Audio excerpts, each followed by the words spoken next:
They don't reply. So I don't know why. I hope that at least if you can't handle, just give a reply. Sorry, this is something we can't handle. Don't just quietly ignore it.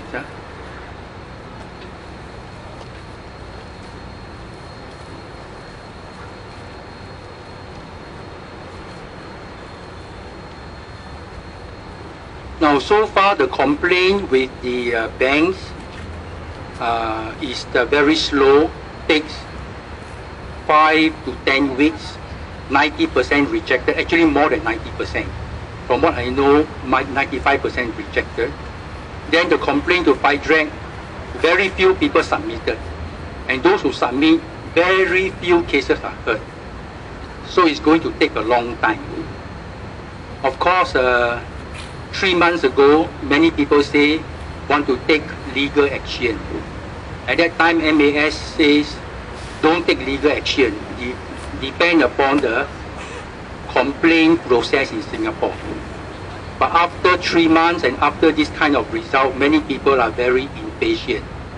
They say, look, this is not just a few thousand, this is 100,000, 50,000.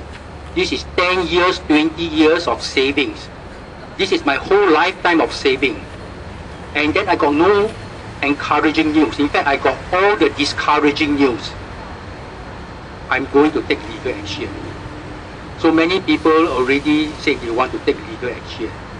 Earlier, I say legal action should be considered last resort.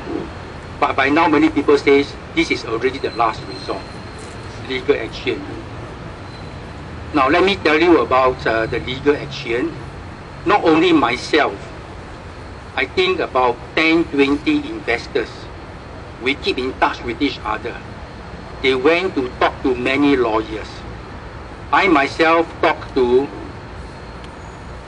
4 or 5 lawyers. Will you take legal action if the investors appoint you? Most of the senior lawyers, good names, they say, sorry, I can't. My firm is connected with this bank. My firm connected with that bank. Even those who got says not connected, I dare not take because later on the bank blacklists my firm. No more business. Now, most of the senior lawyers, big firms are like that. These are people I know for 10, 20 years. Very nice. They say, Kin Lian, yeah, but sorry, we can't. Then I will go and talk to some other lawyers, good lawyers, but not connected with the banks. Most of them says, will the investors pay me to even look at the case? Or rather, they don't put it so directly. They will say, okay, okay, then they do nothing. They do nothing. Later on, when you ask them what happened, they say, oh, sorry, very busy here, very busy there. But the real reason is they say, I'm a lawyer. If I spend time to study the prospectus, I'm going to take 1 week, 2 weeks, 3 weeks. Who is going to pay me for my time?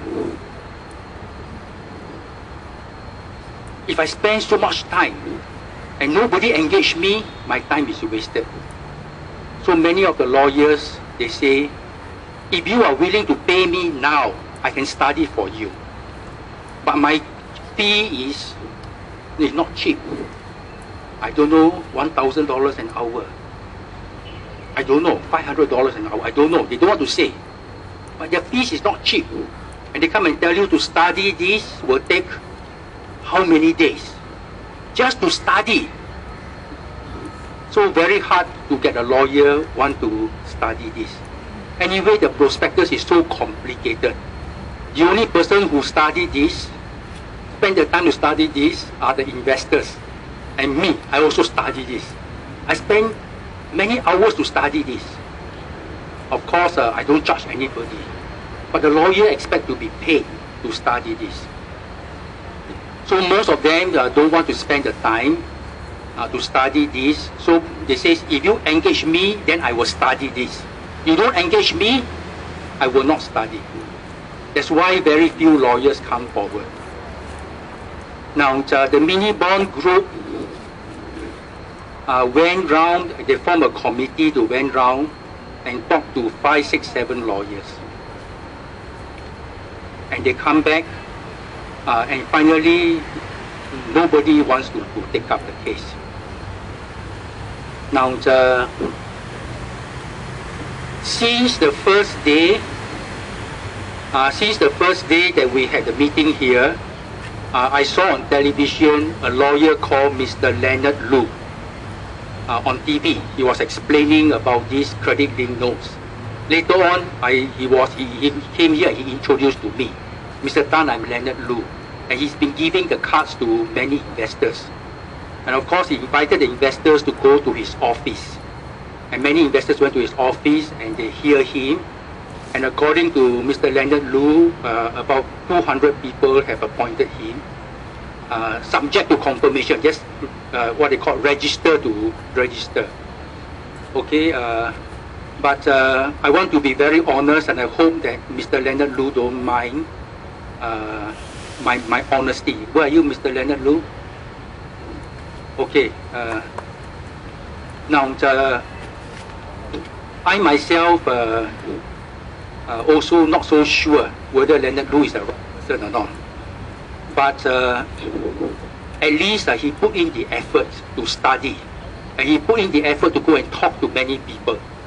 Okay, but some of the investors tell me, Mr. Tan, Mr. Lu is quite junior. You know, can he fight the case? Can he fight the case? How can he, one person, handle so many things? Okay, so many investors come and tell me. All right, so I met with Mr. Leonard Lu together with my committee 2, 3 times. I think 2 or 3 times, and I told Mr. Lu, these are the people's concern. They say you are quite junior. You haven't fight a case in high court. So can they ask you to fight for them? Okay, but Mr. Lu is quite open. He told my committee, he told me, he said, Mr. Tan, I will not fight this alone. I will get 1 or 2 senior counsel to work with me in my panel. Furthermore, he says, I will get them to write an opinion. How are we going to fight the case? Okay, so before you decide to appoint him, he's going to organize a briefing. So please go and attend the briefing. It is your money. In fact, one of the investors tell me, Mr. Tan, you recommend Mr. Leonard Lu. Can you take the responsibility that if he fails